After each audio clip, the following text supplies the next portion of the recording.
Hi everyone, welcome to Shannon Q. Oh my gosh, I've been in isolation too long. I can't even say words anymore. Apparently, welcome to Shannon Q. Welcome to Shannon Q.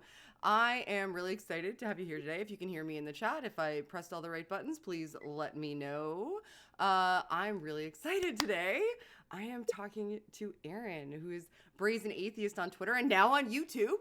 Erin's putting out YouTube videos now. She's not just an author; she's putting out YouTube videos, and both her the book that she sent to me is in the description, which is called "Expose Yourself," and also her most recent YouTube video, which was just posted today, is down in the description. And her and I are gonna have a conversation. Erin has a really interesting life history and perspective, and I love talking to other female atheists too. And so yeah, I'm just really excited. So before we get started and in just our conversation, why don't you tell everybody who you are and where they can find you?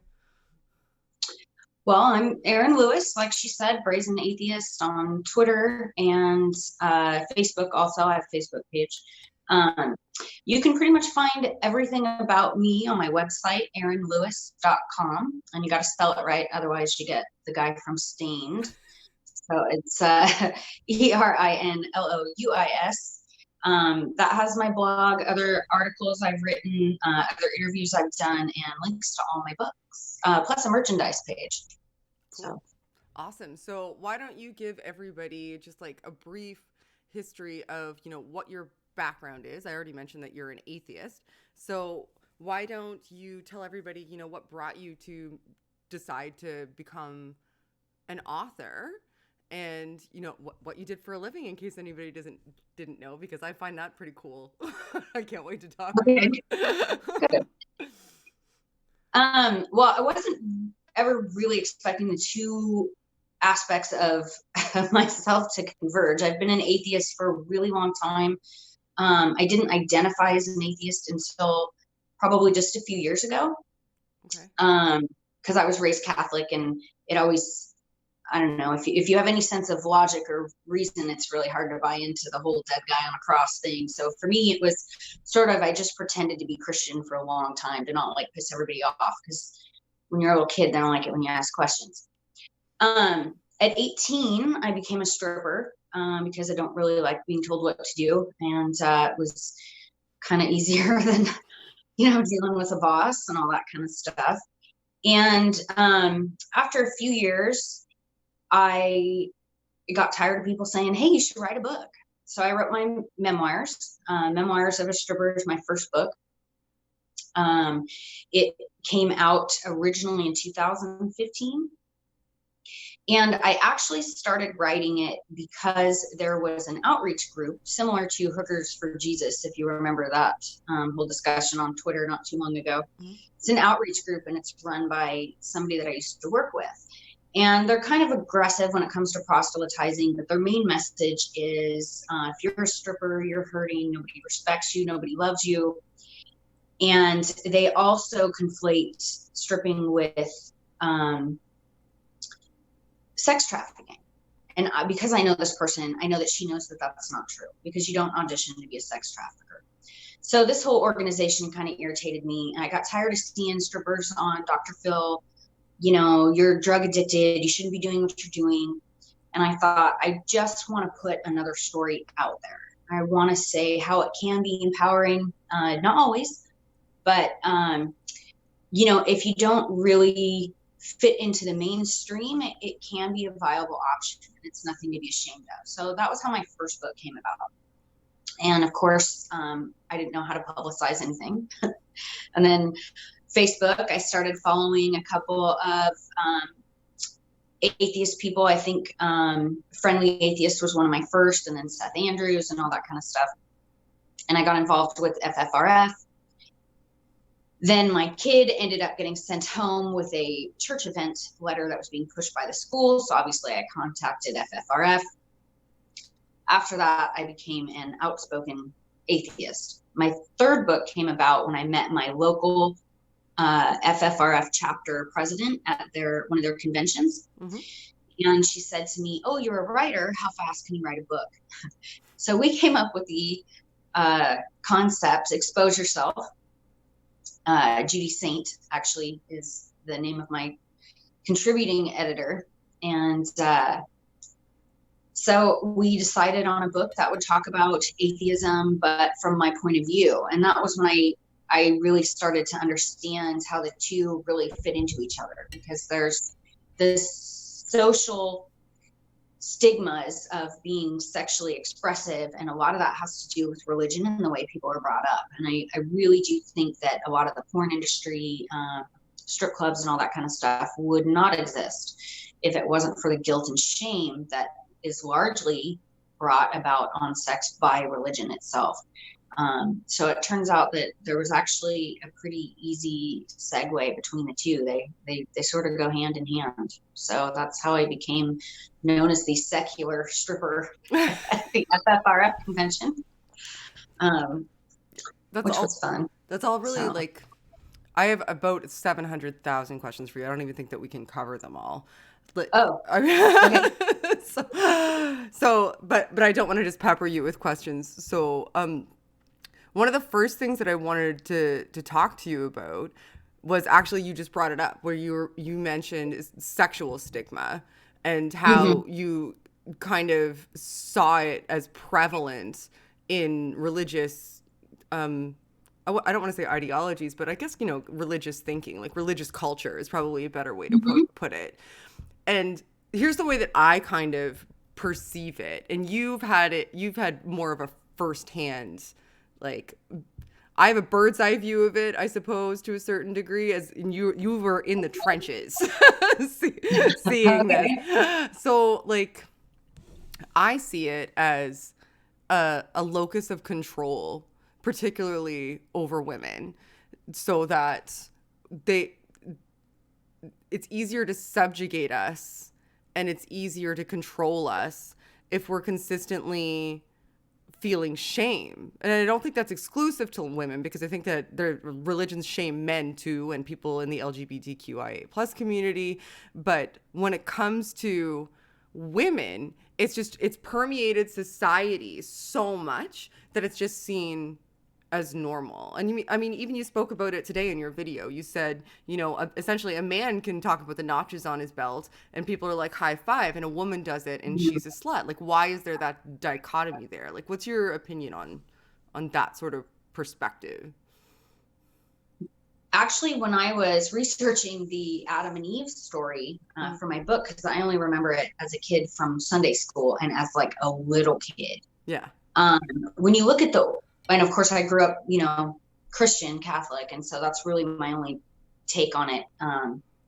But, they describe the rib as an appendage. So they're basically already, just from Jump Street, shaming nakedness, number one, and viewing women as a piece of, a complementary, a tool for men, not necessarily another human being. So when you analyze that story, at least for me, it made a lot of sense in the way that I have 3 brothers, and they would always change my oil for me. But if I asked them to teach me how to change my oil, they're like, "Oh no, don't bother. Somebody will always do it for you." And so I kind of grew up with that mentality, is where, you're a girl, you just aren't equal. And I think a lot of that does stem from religious stories like that, where I think that's intended. Yeah, we're socialized to have like learned helplessness. Like we need to be in a position of dependency. Yes, and that's one of the reasons why, like, people think it's funny, and it is kind of funny, but that's one of the reasons why I will absolutely open doors for men, and why I'm you know what I'm saying? Because I feel like if we're equal, then why? You know what I'm saying? Like, I don't want to be seen as the damsel in distress. If a guy drops something, I'm going to be just as quick to pick him up. You know what I'm saying? I mean, I have no qualms about eyeballing dudes at the gym. If they're going to do it to me, we're going to be equal, then we're going to be equal. So yeah, you can be a piece of my eyes too. And what's interesting is they take it like, so like if you were opening doors for men all the time, I would ask men to do this, like, take note of how you feel about that, because most men are socialized on the opposite end of the spectrum to start to feel some discomfort. Like, they're lesser, or they're not doing what they're supposed to do, or they should be ashamed. And that's not okay either. Like it doesn't do either of us any favors, I don't think, when we're taught these gender dichotomies that aren't realistic and are like they're detrimental straight across the board. We should just, the point that I like to try to make is that we should just be nice to each other. Yeah. And humans. not letting the door hit the dude behind you or in front of you or whatever is just like, it's just being nice. It just shouldn't be, it shouldn't have that attached to it. It just doesn't matter. You should be able to just be cool to somebody, just to be cool to somebody, instead of, having that gender association with it. It just shouldn't matter. I'm kind of annoyed that I never learned how to change my oil. Was always told that I couldn't, there were certain things I couldn't do just because I was a girl. And as a kid growing up, I just bought into it, Yeah, because you're not ridiculous. Because you're taught that you fulfill a specific type of role.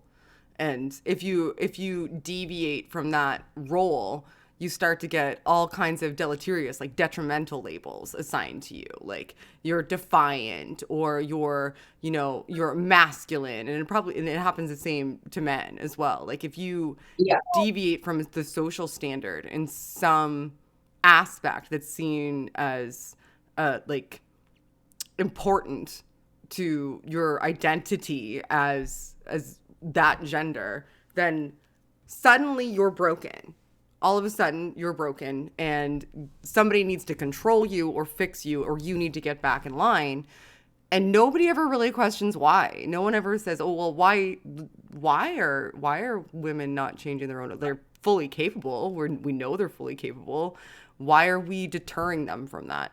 Why are we saying don't do that? Why are we saying men will do that for you? Why are we? I think it's the same. I think it's the same concept. It's the same thought process as calling women sluts that sleep around, but not calling men the same thing, or vice versa, shaming a guy who hasn't been with 100 women.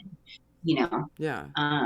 I think it's the same type of thing. For me, I guess I found dancing really empowering in that respect. Because even if guys were going to catcall me and do that anyway, then I might as well take advantage of it. And for me, it gave me the freedom to do what I wanted. And I also enjoyed it. I mean, there's no two ways about it. I love the attention. I love the performing. I love everything about it. So, that was also just an aspect of my own personality, but my own sexuality, where you could be there and it was like, screw you. I can do and be who I want here. Mm-hmm. So. And in your video today, you mentioned that there's a lot of misogyny within that industry, not just from the men that are, they're partaking, but also from the men that are running the industry. And they perceived you and other women who were working as though automatically, even though that they're in the industry and know these women and interact with them and can understand that, they have their cognitive faculties about them, they have their shit together, they still perceived them as the stereotype as opposed to perceiving them as the person. That must have been incredibly frustrating to you, especially since you are so cognitively with it and you're so sharp I couldn't imagine, it would have been, I would have bit people's faces off. How did you hold back, or did you just not hold back? It depends. It depends on the situation. It depends on the club. It depends on the market. It depends on how long I was going to be there. At my home club, people figured out pretty fast not to mess with me, as far as trying to take advantage of me or anything like that.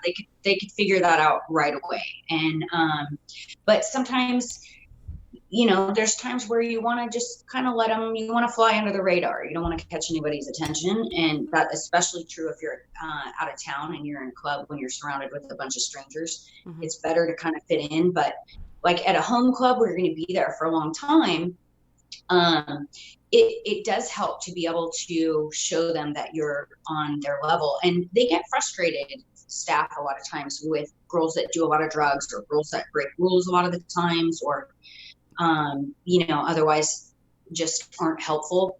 So a lot of times they will end up appreciating somebody that can be smart and, that stays sober. That's kind of a big running theme as far as when I talk to people about dancing, that, it's a bad move to get messed up at work. Like, do it outside of work, cool, have a good time, you're probably in your 20s, party it up, just don't do it at work. And so I think that's a lot of where those stereotypes of strippers being dumb comes from. When girls are doing it and they're not really comfortable with what they're doing, so they're thinking, oh, well, I'll have a drink, and then all of a sudden they can't work without drinking. Well, now you got a drunk girl. She certainly seems stupid, because she smashed half the time. So,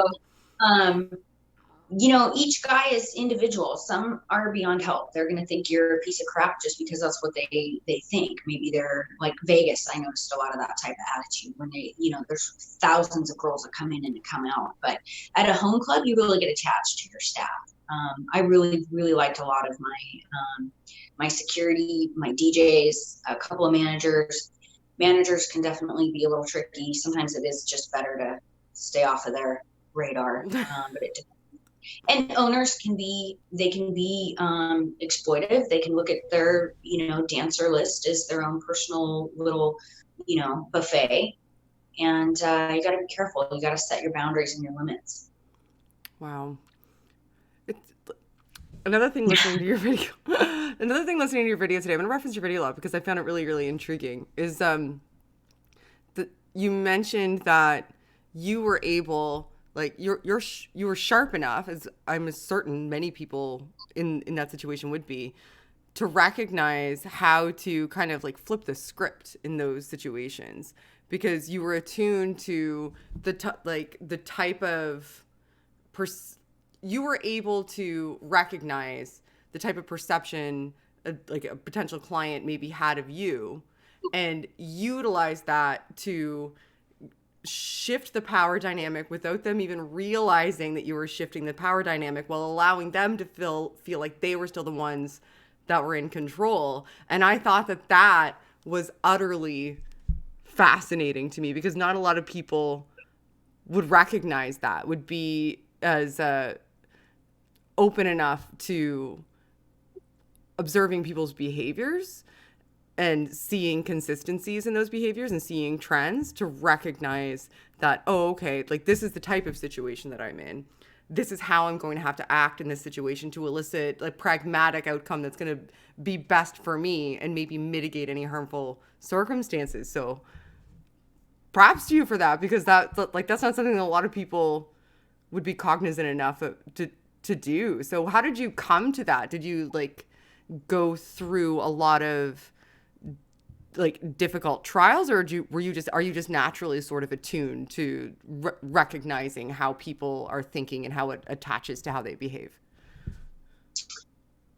Man, that's a tough question, because it's one of those things where you start out, well, because it's kind of like when people ask me how I became an atheist. It's not something that just like flipped in my head. Right. It's something that just came about gradually. And then one day, well, of course I was taught the word atheist meant you were a devil worshiper and sacrifice. That's exactly what it means. So like, I never even bothered to look up what the word meant. So when somebody said atheist, I'm like, oh my God, you're going to kill me, And then I was like, oh wait, that's what I am. So when it comes to recognizing people's behavior, there was probably a little bit of trial and error where I kind of screwed up a few times and had to learn. But you're a performer and you're presenting a fantasy. You're giving a customer the show that he wants. And that can entail a lot of different things. And so when you can tell that somebody starts talking about themselves a lot, well, obviously he doesn't want to know about your day. So you have to, so I guess I probably spent some time rambling about stuff that I could tell they didn't care about. And, you get one dance so that they'll, so that you'll go away and they can move on to somebody else. But no, I noticed right up front that narcissists in particular, people that were very self-absorbed, they were just the easiest to sell yourself to, in as a fantasy. because they were so outward in what their motivation was. It was so obvious what they were looking for, and it wasn't necessarily the person in their lap so much as how that person was making them feel. And I feel like narcissists, and I could be wrong, I think you're actually educated on this and I'm not, so I'm going off of simply my stripper frame of reference. I feel like narcissists are insecure, and I think that that's why they build up those facades. And so when somebody immediately starts talking about themselves, they're almost naturally inclined to want to put you down. So it's easy to know that all you have to do is tell them, wow, you're so smart. Oh, you do what? Oh, God, that's awesome. Just tell me more. And it's such an obvious, to me at least, it just was such an obvious motivator that it was just really easy to see. And sometimes it didn't even really matter what you looked like. Because the shallowness was within themselves, they weren't necessarily looking for it in somebody else. They need that validation. And it's right out there. And they tend to be dicks too. So that made it like really easy, because it's like, you didn't want to be nice to them. You're like, I don't mind if I take everything you have, because I really don't like you and I think you're a bad person. So, I've had a couple of people like that. So. Fair enough. Yeah, no, I found that interesting that you were attuned to behavioral manifestations and, what that meant in a situation for you. And yeah, so I thought it was really interesting. So I'm going to start talking about the other book that's in the description, and Expose Yourself. Oh, yeah. Yeah. So how did you relate? And sorry to go off track. I just watched your video earlier and I was like, there's a million interesting things I want to ask her about this. So how did you relate your experiences to atheism, like to not having belief in God, or to deconverting from Christianity or Catholicism? What was your, aside from being at the conference and having somebody like talk to you and tell you that it would really, like, what brought it about, and like, what did that look like? Well, at the time when I went to the conference, that was really the first time that I met a large group of atheists mm-hmm. all at once. And I realized that they were a lot less non-judgmental. Mm-hmm. And yeah, I think I kind of got to thank Judy for that. As far as being able to recognize that there were so many parallels, but not only that because she read my first book, mm-hmm. like 2 days after we met. And I think she realized that a lot of the funny stories would be able to tie back in to make up points. And so the real concept behind Expose Yourself was to relate the funny stripper stories, but also to be able to relate it to atheism as removing the stigma. Strippers and atheists have a lot in common when it comes to stigma and stereotypes, where people think you might eat babies. Strippers are drug addicted hookers, with the boyfriend that smokes pot all day on the couch trying to be in a band.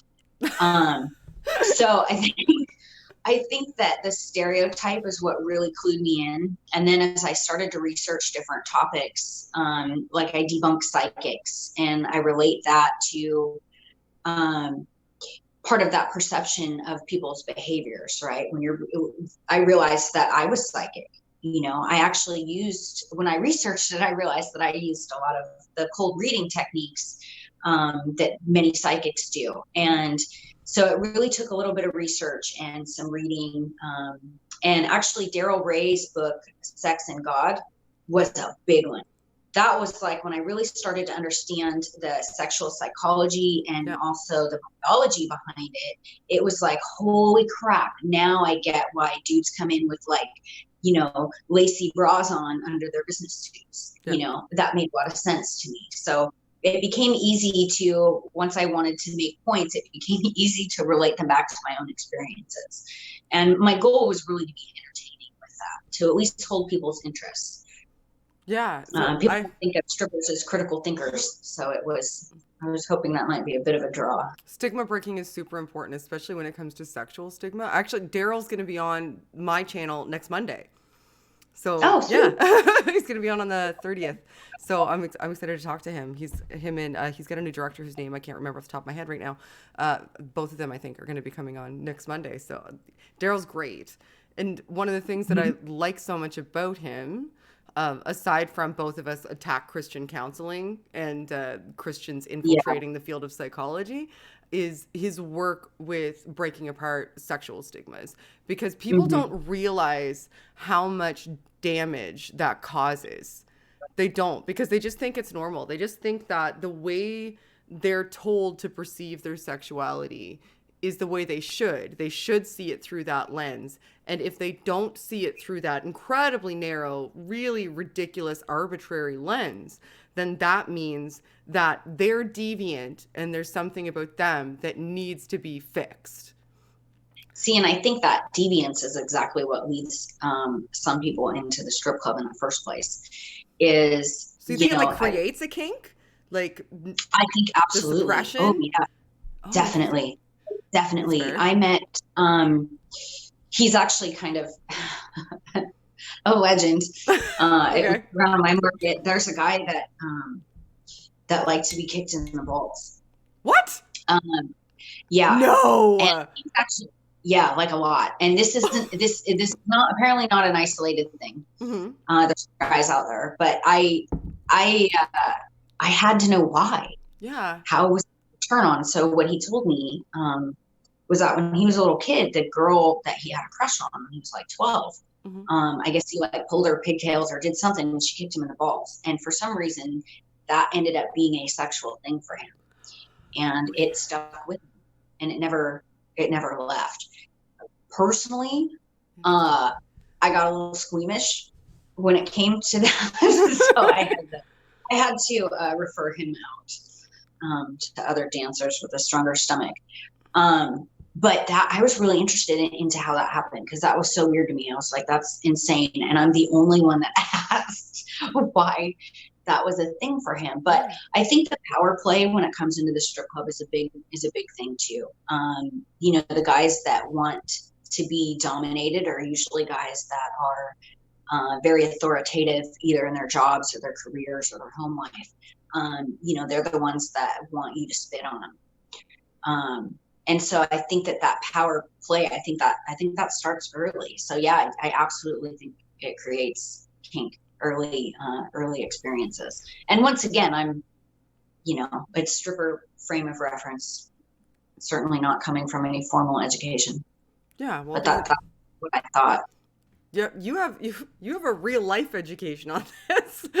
So like you for sure. I just don't know how much of it is actually rooted in science, other than, you know, books that I've read. So yeah, it's interesting to discuss the observations though. Not everything needs to be rooted in science in order to be valid to discuss and in order to learn something from. Like your lived experience is something that, like, speaking as somebody who studied psychology, your lived experience is something that people could aggregate and utilize to create frames of reference in a scientific model. Like on its own, it's just analogous, like it's just an anecdote essentially. But once you aggregate people's experiences, then you can start to form patterns. It's not just an individual analogy. You can start to see pattern formation. So talking about it matters for that reason, because even in the public sphere, we think, you know, in that way. So getting out more information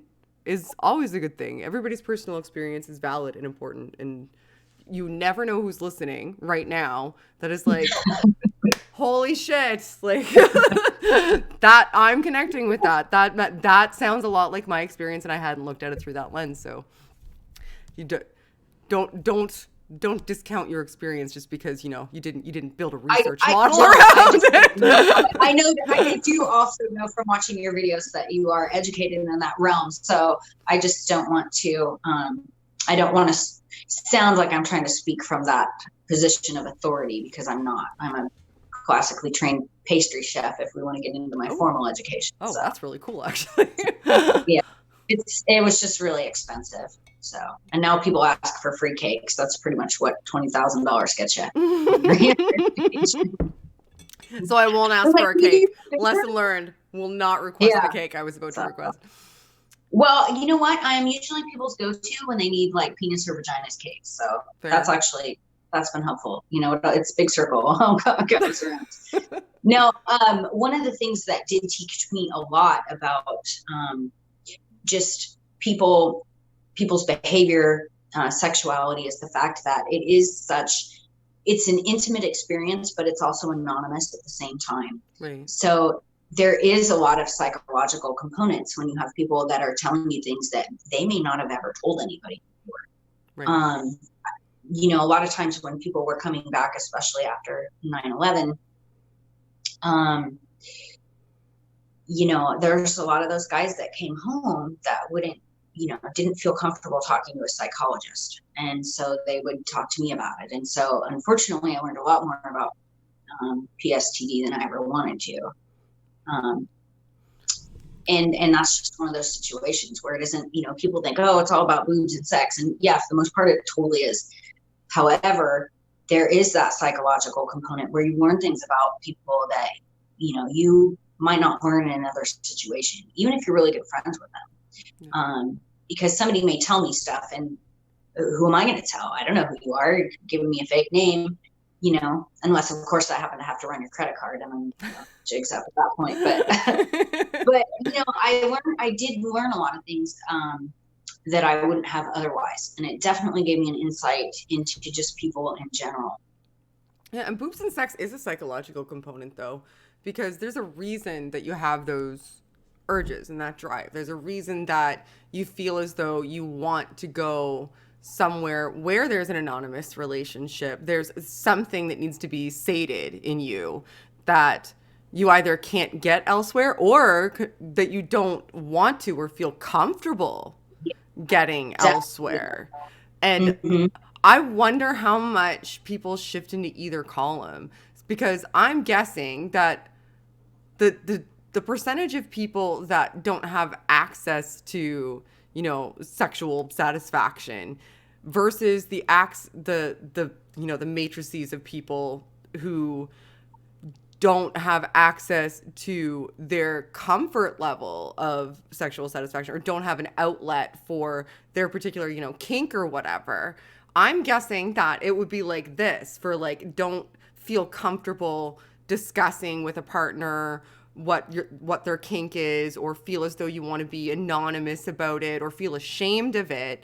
So you need to Mm-hmm. go to an anonymous place in order to have that as an outlet. Otherwise, you don't have it at all. Versus don't have access, period, is probably like this and this, because Yeah. there's so much sexual shame in society that everybody's got a thing, something. Either something happened to them, or something that they wanted to happen, they feel like can't happen. Mm-hmm.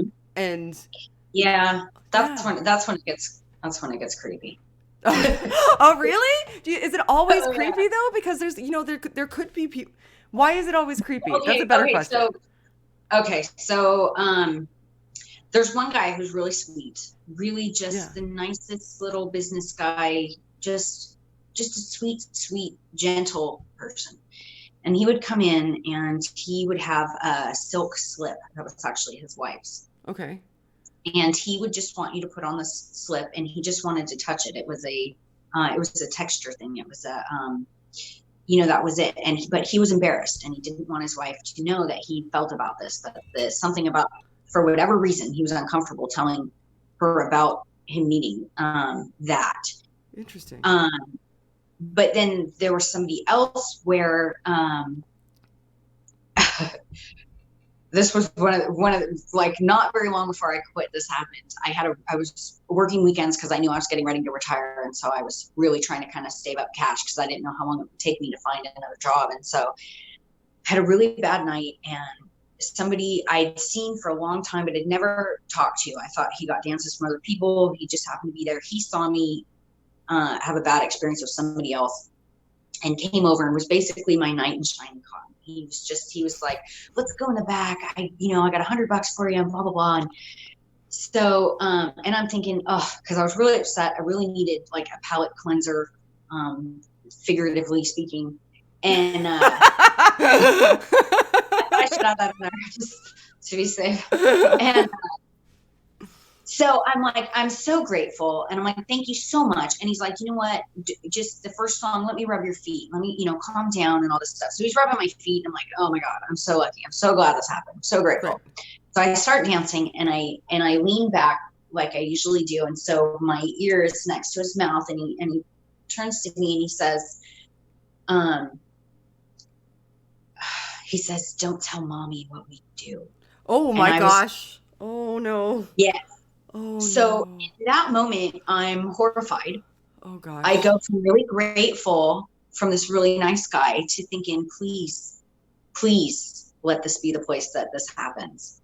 Please just let this is what, this is his outlet for that. And, like the silk guy who's very benign, very much like sweet little fetish deal thing he got going on. Just embarrassed to tell his wife that he likes to touch her thing. No deal. And then I got this other situation, which could be really, really, really bad and harmful and hurtful. And I'm like, please let this be the place that he gets that out of his system. But I don't know. So yes, it could definitely, there's some guys that are like, oh, that's so sweet. I like that you're wearing a lace teddy under your business suit. Great. That's awesome. Oh, you like pink. Perfect. And then you have other guys where it's like, now I'm actually frightened. Did something happen to you? Or did you do something to somebody else? Or do you want to do something to somebody else? And this is your way of preventing yourself from doing it. Yeah. And that's what I got to hope for, because there's nothing I can do. That's the best of those three goddamn options. Yeah, I know. That's what I'm saying. Sometimes you just got to be like, oh God, thanks for the $100. Smell you later, dude.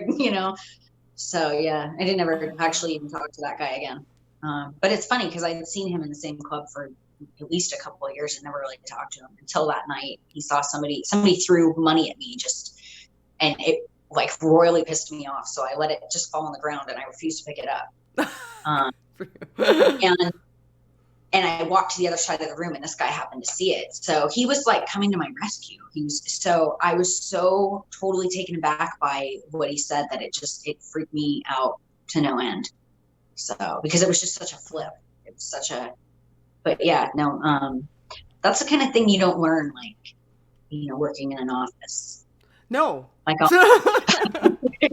you don't. I currently work in an office, but I was a bartender. Yeah, me too now. And I'm like, if my boss said anything like that, I'd be, well, actually, I would know what to do because I live with him. I know his social security number, so I could definitely back. So he's not going to mess around. Yeah. So you learn some interesting things.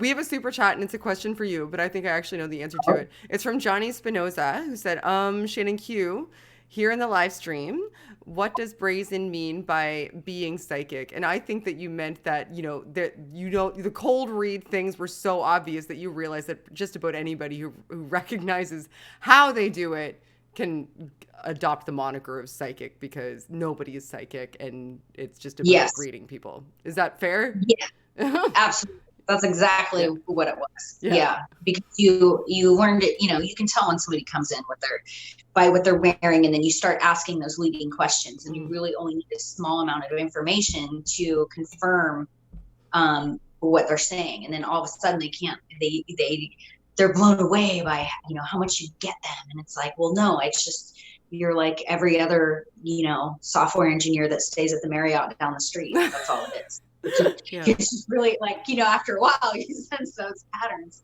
And when I was actually researching psychics, that's when I was like, the light bulb clicked on and I was like, holy shit, I'm psychic.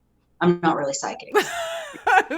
But by that standard, yes, you are. Absolutely. 100%. You're just too honest to actually be psychic. So I have a couple more questions, but I want to cue the chat. Okay. If you have questions, type at Shannon Q and send Erin and I your questions about whatever, and we will answer a few of your questions if you have them. So I'll start keeping a lookout for them. And also, for anybody who's late, Erin's YouTube channel and also her book are in the description. So please go and check them out. And we're just casually talking about strippers on YouTube. There's no way this is monetized, but I don't care because it's fascinating. So I love it. Yeah, It's that's really cool. why I was thinking my channel wasn't really going to do much. Most of my Oh. books have words and talk about strippers and all sorts of stuff. So You'd be surprised though. Like YouTube surprises me sometimes because I'll have like a normal conversation with somebody about like morality or whatever, and YouTube's like, no, no, I don't like that, and then I'll just like drop f-bombs all over the place and talk about sex and atheism and like what like list goes on, LGBT issues, like trans issues, and sometimes and YouTube's like, oh, okay, that one's fine. Trying to figure out what YouTube wants is an exercise in futility. So I just do whatever I want and see what happens. So that's my strategy. Yeah, that was kind of the plan too, actually. Yeah. So. Oh, Johnny says thanks. Was just curious. So thanks, Johnny. No, it's a fair question. Don't want anybody roaming around asking you like to do their palm reading or whatever. Yeah. No, I'm pretty harsh on psychics. In that chapter. I actually find it pretty unconscionable. At least when you walk into a strip club, you know that there's a good chance that the person that's going to entertain you is lying to you, but like psychics pretend to be for real. So I do have a bit of a moral issue with that. Yeah, like when you walk into a strip club, you're essentially hoping that they'll help you generate a fantasy that you're looking for. So you're both an active participant. Yeah, you're aware that it's fantasy. It's not like you're watching The Walking Dead and they're saying, no, this really happened. You know what I'm saying? You get that it's entertainment, but psychics present themselves as not that. And I have a pretty big problem with that. I'm pretty harsh on a whole bunch of stuff in the later chapters as far as like ghost hunting, things like that, conspiracies. That was fun. I wrote a stripper conspiracy about Jim Baker. So check it out. The thing about psychics that pisses me off the most is that I don't like people being people's emotional states being exploited, and that's what psychics do. That's their bread and butter. Is you're sad. I need to figure out how to elicit that emotion so that you can feel reconnected to somebody that you lost or something that you're hoping for. And then you'll just keep giving me money because I'm eliciting that emotion in you. And I have utterly no respect for that. It's negligent. Well, and the emotion that they're presenting is exactly what is giving them the answers. Mm-hmm. So that's really my best friend, who is no longer my best friend, we went through a couple of psychics after she had suffered a loss. And I won't go into too much of that now. Mm-hmm. But watching the devastation when she didn't quite get the answers that she wanted, when the psychic was wrong, was almost as damaging as the psychic being right. So she knew enough to not go back to dump a whole bunch of money, but at the same time she was still devastated because she didn't get the answers that she was looking for. So either way it was exploitive and just really foul. So I start off funny in that chapter because I talk about my own psychic abilities. Yeah. But yeah, I get a little hostile towards the end, just because it is, I get or at least I have been accused of exploiting, people or men, and I certainly do or have it at some points, but not to that extent. People will always find out that they always know out the gate that it is entertainment. But psychics don't do that. They really do. They play on people's beliefs that way and their emotions. Yeah, and in their real lives too, like the real people that they lost. They take advice that's garbage. I had somebody bought me a psychic reading a long time ago when I was in culinary school, actually, and the lady told me that I was going to be pregnant 3 times. She told me that I was a man in another life, talking about being masculine, and just a whole bunch of other happy horse shit. And I was like, I don't even think I want kids. I ended up having just 1, but I certainly wasn't pregnant 3 times. I don't know what assumptions she was making about me. I came in my chef's clothes, but it was so, she could tell by the look on her face that I wasn't buying it, and so you could see her start to sweat a little bit. So I've never gone to one. I've always kind of wanted to for that reason. Just to be the person sitting there with my arms folded going, like, I'm not telling you that. Yeah. I was that person. I'm not letting you elicit answers from me that you can utilize. You're the psychic. Tell me. I'll sit here. Tell me.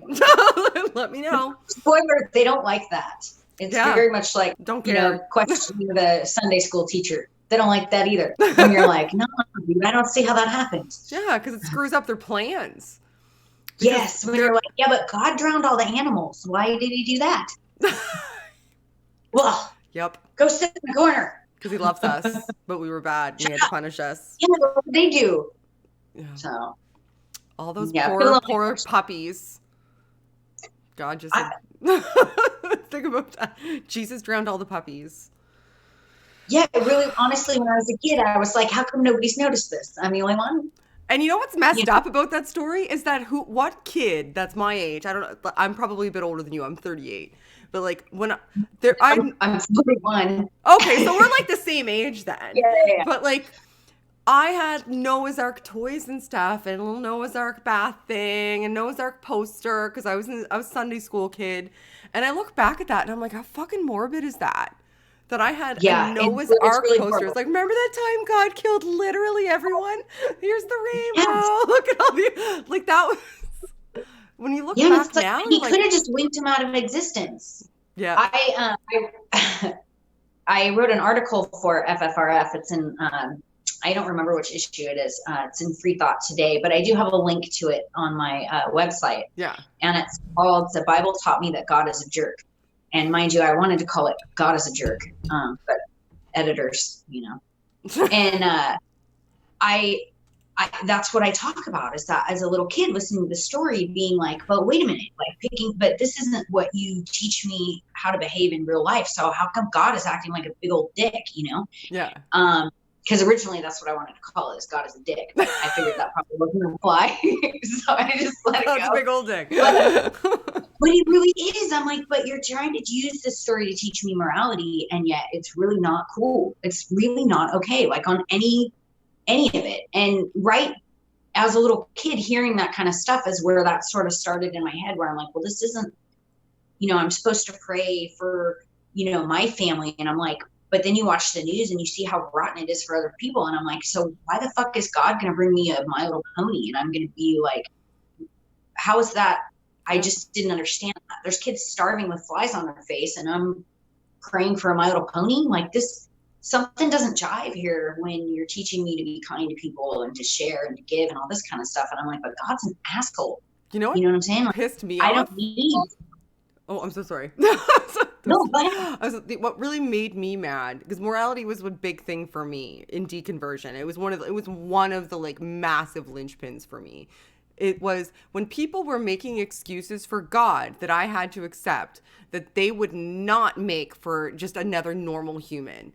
Like they were making excuses for him behaving the way he did, when if any other person on earth behaved that way, it would be unacceptable. It would be almost beyond not even almost, it would be well beyond the realm of what you could even conceivably justify from another human being on earth. But I'm supposed to hold God to a standard that's different than the standard that he expects us to hold ourselves to. Don't tell me that's not garbage, especially if he's the one that I'm supposed to be getting my moral standards from. Well, and that was part of the issue that I had with the outreach group. Okay. And when people would attack my own morals for being a stripper. We should start on this. So it's going to be a 7-hour long stream. I know, sorry. But it's fine. But that was part of my thing, was it was like, okay, so you're going to look at me. I'm, I give to charity. Yeah. I give blood. I, help people when I can. I'm not doing that with the expected reward or anything like that. And I think what bothered me too, what really, really started me writing in the first place, was the idea that God's plan for the lady that runs our local outreach group was for her to do like GHB and give random blowjobs. And I'm like, but you don't see that that's like, that was his plan for you. And you're okay with that. Like, no, dude, you're looking for justification for shit you feel bad about doing. Yeah. You know what I'm saying? If you in your heart of hearts feel good about doing drugs and giving blowjobs, by all means, have fun. But don't tell me that like that was a plan for you, some divine thing. And that means that everybody who decides that they want to do drugs and give blowjobs is bad, or that they want to dance, or that they want to, you know, do porn or whatever. You know what I'm saying? She used that to justify her own bad feelings. And that's what really pissed me off about that particular concept.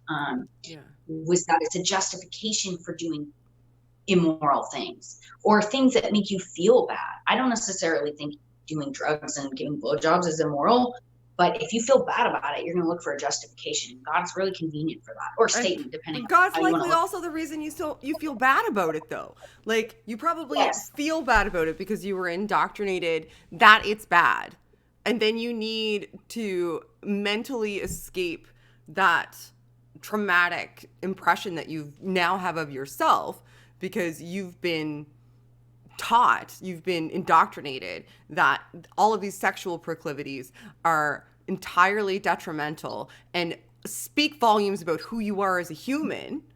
Also, not like they actually inform things about your character, even though everybody has sex.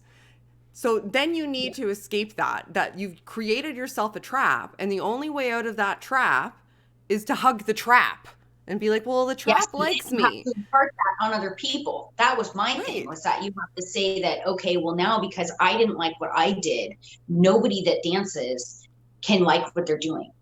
That, you know, and just for the record, I feel like I should say GHB is bad. I've seen girls like die on that shit, so I'm not advocating for GHB, for the record. I don't know if it even exists anymore. It's big in the 90s. But, you know, it pissed me off that she imparted that idea on to other dancers, that other dancers were either trafficked or, you know, that had the same, that because she had a bad experience and she felt bad about what she did, that everybody else should feel bad about what they're doing too. And I think that was another way of justifying her own guilty feelings, which in, you know, hindsight, maybe she probably shouldn't have felt guilty about in the first place. You know, if she just learned to accept that maybe that's what she wanted to do. Yeah. You know, like Zod did. Did it get out of your system and move on? Like Zod did a stream earlier. He was like, Prophet Zod did a stream earlier, and he was taking phone calls. And one of the people that called, and this like resonated with me, and is also like sitting with me now as I listen to these stories, was a guy who's come out of atheism and didn't really have come out of religion into atheism, I should say. And he didn't really have nihilistic thoughts, but a friend is like deconverting and has serious nihilistic thoughts because so many things that we struggle with are, you know, the holes in the bottom of the boat are plugged by God, and if you take out that plug without realizing what caused the hole, or like actually patching the hole, then yeah, the boat's going to sink. But what you really need to figure out is if there's something poking holes in your boat, you need to figure out what's poking holes in your boat so that it stops poking all the goddamn holes and fix your boat. Not just say, well, this plug is working, even though like I have to put one here and I have to put one here and I have to put one here. That's what I think's happening, is like so many people don't realize what puts them in the emotional states that they're in. They just accept that they're constituted of the reality that they're presented with. And the reality that they're presented with is that they have to view themselves through a specific lens. And if they don't view themselves through that lens, they're deviant. There's a problem with them. They don't fit in. There's something wrong and they need to address it. And that stops them from really assessing the questions. This is why morality is like such a big thing for me, of why are things right and wrong? Why is this type of behavior bad? What does it mean to me? What does it mean to the broader realms of society? Why do we deem this unacceptable? Why do we deem this acceptable? Is there a dichotomy there that's worth analyzing? And if you're told that the only way that you're allowed to look at something is through a specific scaffolding that is already predetermining what the outcome is going to be for acceptable ways to think and behave and perceive the world, that's already harming you, because it's unattainable. No one can attain it. All of us have our things. And if we're forced to try to conform as opposed to figuring it out, it's going to be deleterious to everybody. So that leads to the nihilistic perspectives, because now you actually have to, all of that stuff that you were just patching up and going, well, I just won't do that. I just won't do that. It's okay. God loves me. It's okay. God loves me. Now you have to be like, okay, well, who am I? Why am I doing these things? Why am I behaving this way? Why is it right? Why is it wrong? You actually have to do the hard work of being human. God takes that away from us. It dehumanizes us. That's the way I see it. But maybe I'm crazy. I don't know. Maybe I'm nuts. Maybe, no, I don't think so. I've never heard you. I've never heard it put that way. But that makes a lot of sense, and it makes a lot of sense in the context of my observations too. Okay. In how they need to feel that way, and part of what I emphasize through my whole book when I talk about question everything is also question yourself. Yeah. Question why you feel the way you do.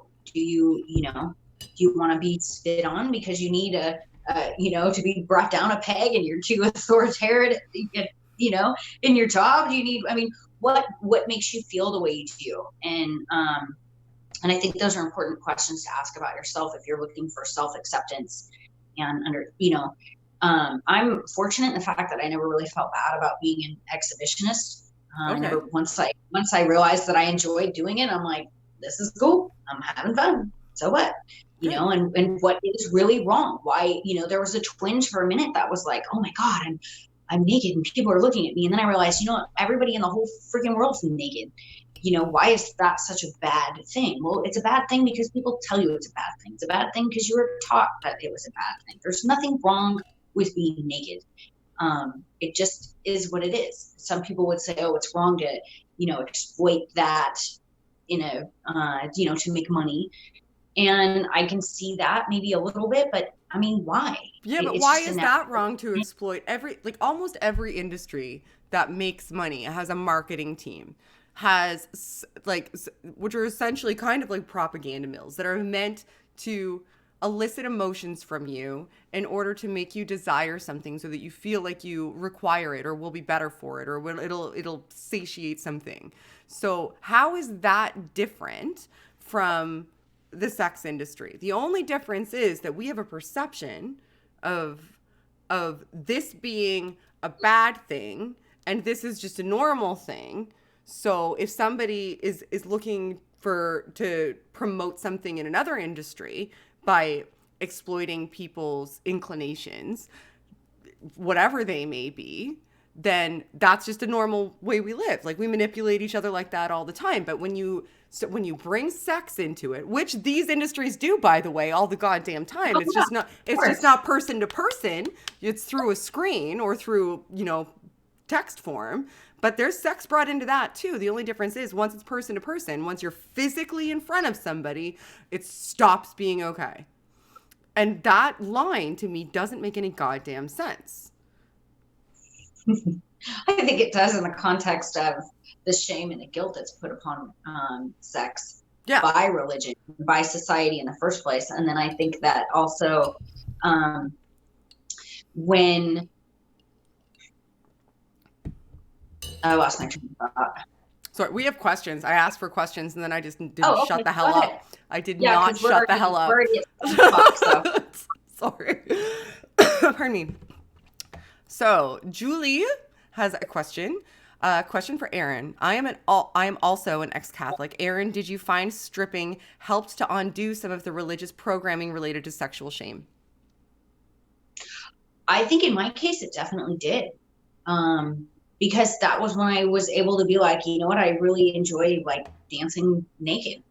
And it wasn't like, I wasn't ashamed. And once you get like comfortable with your own body and stuff, yeah, definitely. Because even though I never really bought into the dogma of Catholicism itself, I definitely grew up with the idea that nudity was wrong and sexuality was something to be ashamed of and hidden. And so dancing on stage absolutely gave me that, helped me accept who I was and stop being ashamed of myself. Yeah, and probably come to the realization that like, why is this? Why? Like, if you can wear like, what happens once your nipples are exposed or like your private areas are exposed that fundamentally changes who you are in that interaction. Like that, there's nothing about who a person is that changes in that interaction. The only thing that changes is how the other people perceive you. And that doesn't seem like it's a you problem. That seems like it's a them problem. It's not the problem of the person that's naked. It's the problem of the people perceiving that person who have imbued this situation with a sexual connotation or a shame connotation based on, you know, what they were taught and how they feel about how these situations should go and what is and is not acceptable, without even really taking the careful work that is required to analyze those situations and determine, you know, what goes into them. Why is this acceptable? Why isn't it acceptable? Like, what feeds into that? Why are sexual proclivities seen as off limits, not able to be discussed, not able to be displayed? Because they should be more, because so many people have sexual damage, either from being repressed sexually or from being overtly sexualized. There's so, or because there's a power dynamic, like the list goes on and on and on and on and on. And the more we brush it under and say, well, you can't talk about it, you can't display it, you can't discuss it, you can't instantiate it in your life, you can't act out who you are as a sexual being, the more we perpetuate that cycle and the worse these things get for everyone, not just for women, not just for men, not just for non-binary, for everyone, all the way across the board. So I'm glad you're here to talk to me today, even though I'm a lot to take in. So I'm sorry about that. Trevor says never trust a psychic who requires an appointment. That's true, because we all have Facebook accounts and Twitter accounts. So that makes entire sense. All right, there were other questions, but I think I may have lost them. All right. So I've already kept you for an hour. So I will let you go. So because I could do this for hours and hours and hours, but thank you for being here with me. I'm sorry that I never shut up. That's something that most people have to deal with. You're not as familiar with my channel, so now you know. I never so thank you. In case anybody came in late, please just let them know who you are and where they can find you before we take off. Well, I'm Erin Lewis, Brazen Atheist on Facebook and Twitter, and you can find pretty much everything about me on my website at erinlewis.com. I have a blog, merchandise, and all my books are available on Amazon, Audible, and Barnes & Noble online. Cool. And I am Shannon Q, and this is my channel, so welcome. If you're new here, please like and subscribe and hit the bell. And as always, help elevate the discourse. Bye, guys. Now there's an end screen showing, but I don't have music yet, so now I just talk awkwardly over it because apparently that's how professional I am. No.